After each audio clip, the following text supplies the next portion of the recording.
ښاغلي مفتي صاحب فضل احمد د کندهار ولایت څخه پیغام پرې ایښی او پوښتنه یې کړې ده. وایي په لمانځه کې ولې دوې سجدې کېږي؟ مهرباني ښاغلي مفتي صاحب که د دغه ورور پوښتنې ته جواب ووایاست. حامدا و مسلیا اما بعد.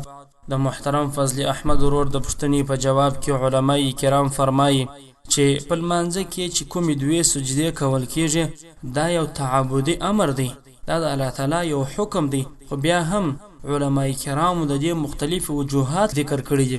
اوله وجه علماو دا لیکلې ده چې کله الله تعالی ملائکو ته د سجدې امر وکړي چې آدم علیه السلام ته سجده وکړي او شیطان د سجدې کولو څخه انکار وکړي او سجده نه وکړه، نو الله تعالی شیطان مردود کړي او د جنت څخه وایستی. کله چې ملائکو د شیطان دغه حالت ولیدي نو ملائکو دوهم سجده شکر ادا کړه چې الله تعالی لر دې شکر وي چې موږ ته د خپل حکم د تعمیل توفیق راکړي.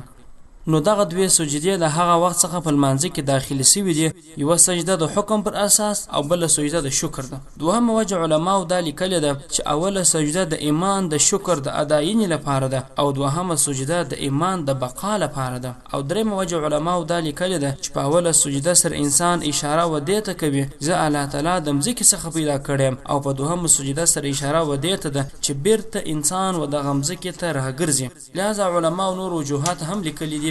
رد المحتر جلد وهم صفحه 180، البحر الرائق جلد اول صفحه 560، حاشیه الطحطاوي جلد وهم صفحه 122. والسلام علیکم ورحمة الله وبرکاته.